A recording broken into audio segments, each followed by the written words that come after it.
What's up, guys? Hope you're having an excellent Friday. As a result of the hearing last week and to culminate all that I have discussed in Alibi videos since that time, I wanted to do an updated and more complete version of, quote, how Bryan might prove his alibi. So let's get into it.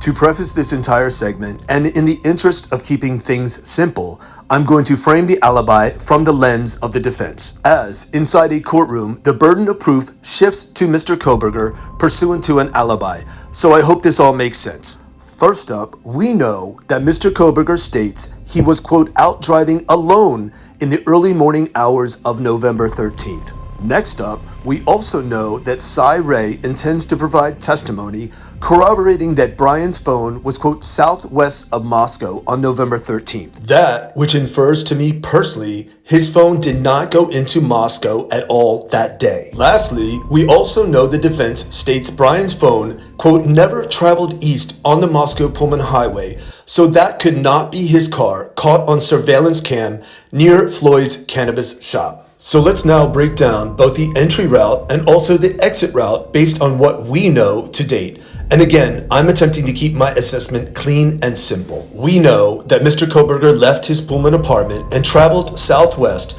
at approximately 2:42 to 2:44. The PC affidavit first stated that his phone stopped reporting to the network at 2:47, but we now know both the state and the defense agree there exists a 7-minute mismatch extending that time frame to 2:54 a.m. Also in the PC affidavit, the state seems to believe his car was still in Pullman around that 2:54 time frame based on surveillance cam of a white vehicle at 2:53 a.m. But was that even the right car? Further, let's consider what Ann clearly stated at the hearing last week. Quote, don't get caught up thinking 7 minutes don't matter here, and think of the ground a vehicle can cover in a short amount of time. So, could Ray, who last year said, quote, everything he had seen to date was exculpatory, testify Bryan's phone and car was factually further out of Pullman than the PC affidavit states, and also pointed and go in an entirely different direction than east toward the Moscow-Pullman highway? Even more critical, what is the exact timestamp on the CCTV at Floyd's cannabis shop? And will Ray also testify that based on the precise location of Bryan's phone at 2:54 a.m., it is forensically impossible for that to be his car?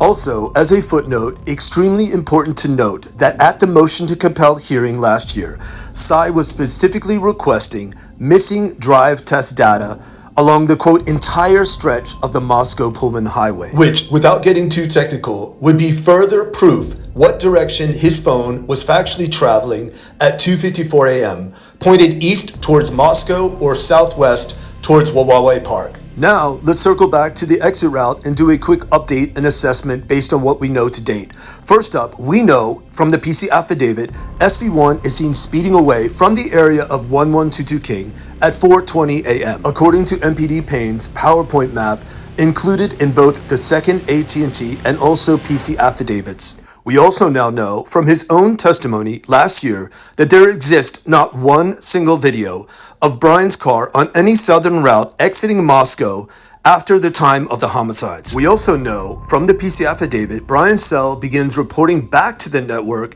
at 4:48 a.m., at which time MPD Payne, according to his PowerPoint map, believes Bryan's phone was further south near Genesee at that time. But again, according to Bryan's own statements in his alibi disclosures, was his phone factually southwest of Moscow at that time?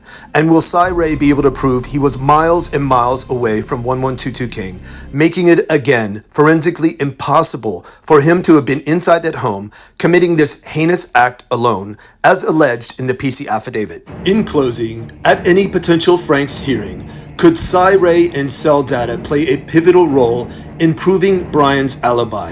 Is Bryan guilty or innocent? Talk to me.